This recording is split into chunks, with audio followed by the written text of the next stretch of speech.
আমি কখনো ভাবিনি কিছু অনুভূতি এত নির্বে জন্ম নিতে পারে। না, এটা কোনো পরিকল্পিত গল্প নয়। এটা এমন এক বাস্তবতার মতো যা ধীরে ধীরে হৃদয়ের ভেতরে জায়গা করে নেয়। ও আমার বান্ধবীর স্বামী।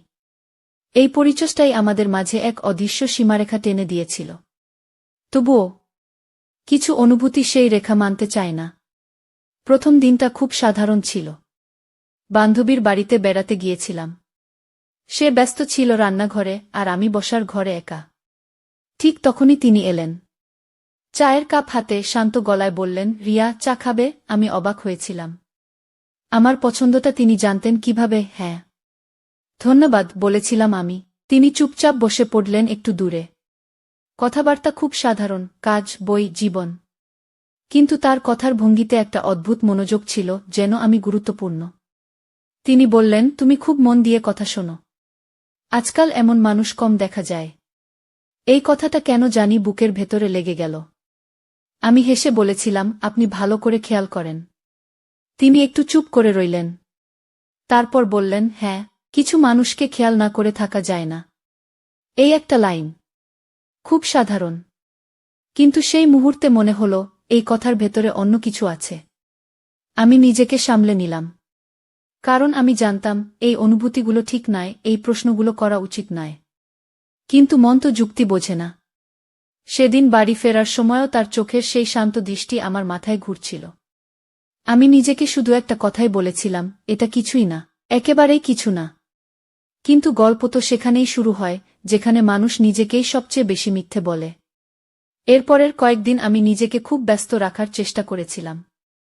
ভাবছিলাম, ওই দিনটা শুধু কাকতালীয়। কিন্তু কিছু মুহূর্ত থাকে যেগুলো বারবার মনে পড়ে, কারণ না চাইলেও। কয়েকদিন পর আবার বান্ধবীর বাড়িতে যাওয়া হলো। সবকিছু আগের মতোই স্বাভাবিক। কিন্তু আমার ভেতরে যেন একটু সতর্কতা ঢুকে গেছে। বিকেলের দিকে বান্ধবী বাইরে গিয়েছিল। আমি একা বসেছিলাম ঘরের কোণে, ফোন দেখছিলাম। ঠিক তখনই তিনি এলেন। তুমি আজ চুপচাপ, বললেন তিনি সেই শান্ত ভদ্র গলায়। আমি মাথা তুলে তাকালাম। হ্যাঁ, একটু ক্লান্ত লাগছে। তিনি আর কিছু জিজ্ঞেস করলেন না। শুধু বললেন, চুপ থাকাও কখনো কখনো দরকার।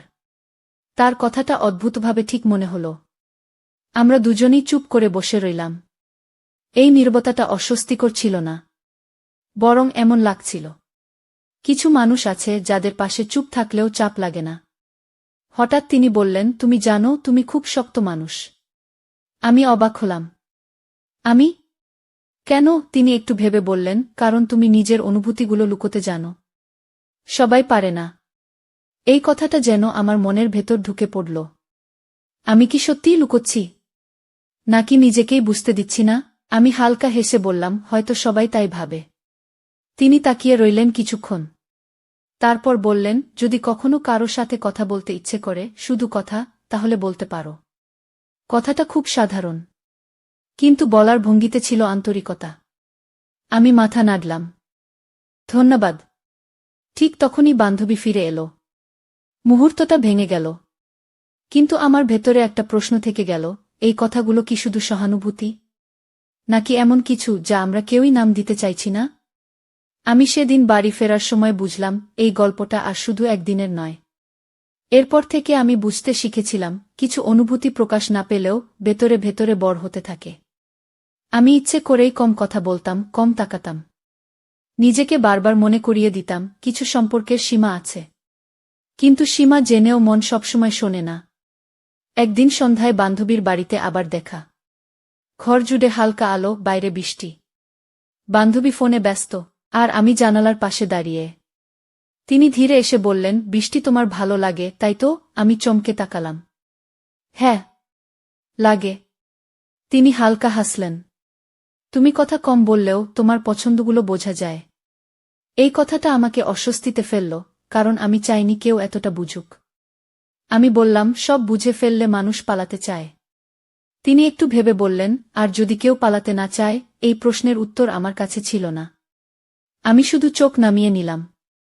কিছুক্ষণ চুপচাপ থাকার পর তিনি বললেন, রিয়া, আমি চাই আমাদের কথাগুলো সবসময় সহজ থাকুক। কোনো ভুল বোঝাবুঝি না হোক। আমি মাথা নাড়লাম।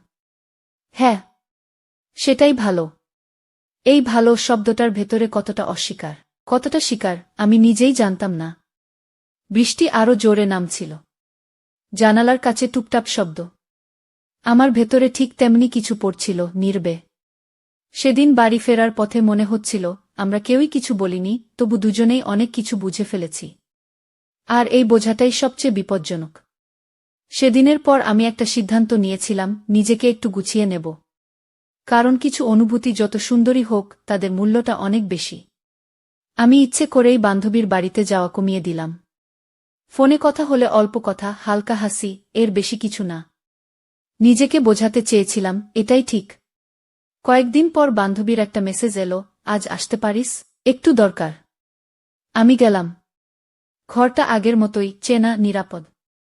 কিন্তু আমার মনটা আজ অদ্ভুতভাবে সতর্ক। তিনি দূর থেকে শুধু মাথা নাড়লেন। কোনো বাড়তি কথা নয়, কোনো প্রশ্ন নয়। এই ভদ্র দূরত্বটা আমাকে স্বস্তি দিল, আবার একটু খারাপও লাগল। কিছুক্ষণ পরে তিনি নিজেই বললেন, রিয়া, তুমি কম আসছো আজকাল। আমি শান্ত গলায় উত্তর দিলাম, কাজ একটু বেড়েছে। তিনি আর কিছু জিজ্ঞেস করলেন না। শুধু বললেন, যা ভালো মনে হয় সেটাই করো। এই কথাটার ভেতরে কোনো দাবি নেই, কিন্তু এক ধরনের সম্মান আছে, যেটা আমার কাছে খুব মূল্যবান। আমি বুঝলাম তিনি সীমারেখাটা বুঝছেন, আমিও বুঝছি। কিন্তু বোঝার মানে এই নয় যে অনুভূতি নেই। বরং আছে বলেই এই নীরবতা। বাড়ি ফেরার পথে মনে হল, কখনো কখনো ভালোবাসা মানে কাছে যাওয়া নয়। ভালোবাসা মানে ঠিক সময়ে দূরে থাকা। কিন্তু প্রশ্ন থেকে গেল, এই দূরত্ব কি স্থায়ী হবে? নাকি নীরবতার আড়ালে আরও কিছু জমে উঠছে? দূরে থাকার সিদ্ধান্ত নেওয়ার পর দিনগুলো একটু শান্ত হয়েছিল। আমি ভেবেছিলাম সময় সব ঠিক করে দেবে। কিন্তু জীবন সবসময় পরিকল্পনা মেনে চলে না। এক সন্ধ্যায় হঠাৎ তার ফোন এলো। নামটা স্ক্রিনে ভেসে উঠতেই বুকটা অদ্ভুতভাবে কেঁপে উঠল। রিয়া। একটু কথা বলা যাবে? গলাটা আগের মতোই শান্ত, কিন্তু কোথাও যেন চিন্তার ছাপ। আমি একটু ভেবে বললাম, হ্যাঁ বলুন। তিনি সরাসরি কিছু বললেন না। তারপর ধীরে বললেন, তুমি দূরে আছো বুঝি? সেটা ঠিক আছে। কিন্তু আমি চাই না আমাদের মধ্যে কোনো ভুল বোঝাবুঝি থাকুক। আমি জানালার দিকে তাকিয়ে রইলাম। বাইরে রাত নেমেছে, আলো কম। ভুল বোঝাবুঝি নেই, আমি শান্ত গলায় বললাম। কিছু জিনিস শুধু সহজ রাখাই ভালো। তিনি হালকা নিঃশ্বাস ফেললেন। তুমি ঠিকই বলছ।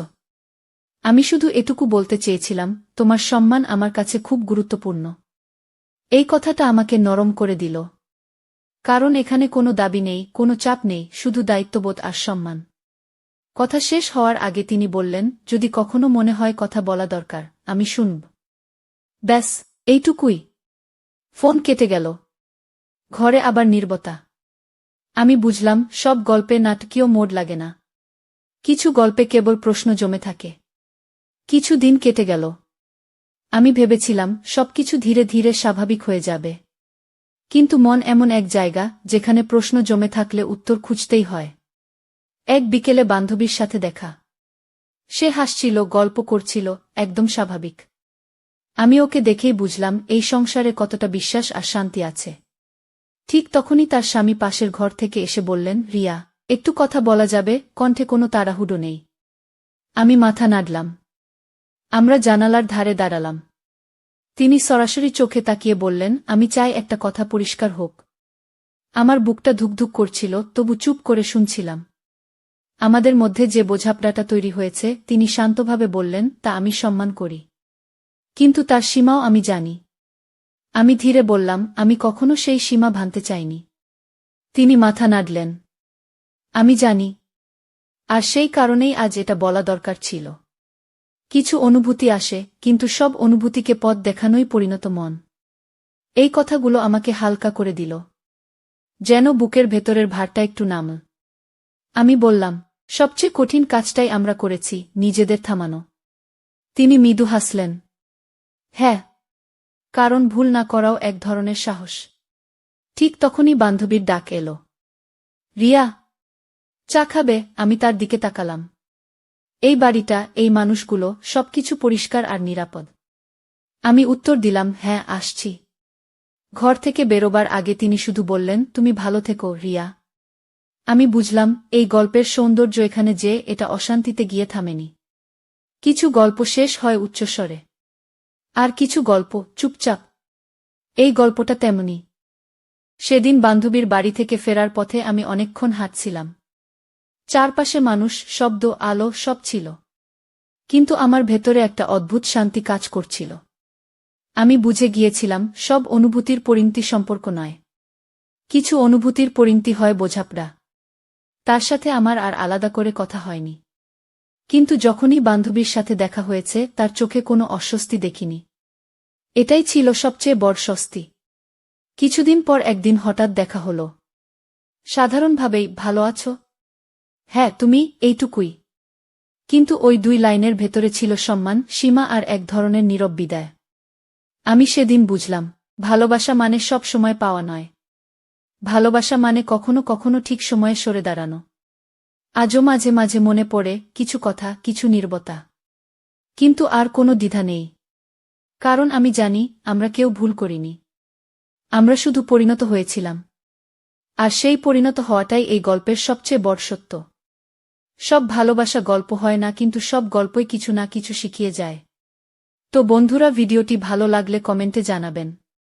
এই রকম ভালোবাসার গল্প শুনতে চাইলে চ্যানেলটি সাবস্ক্রাইব করুন এবং পাশে থাকুন আর আপনার বেল আইকনটা বাজিয়ে রাখুন, যাতে নতুন ভিডিও আপলোড করা মাত্র আপনারা দেখতে পান।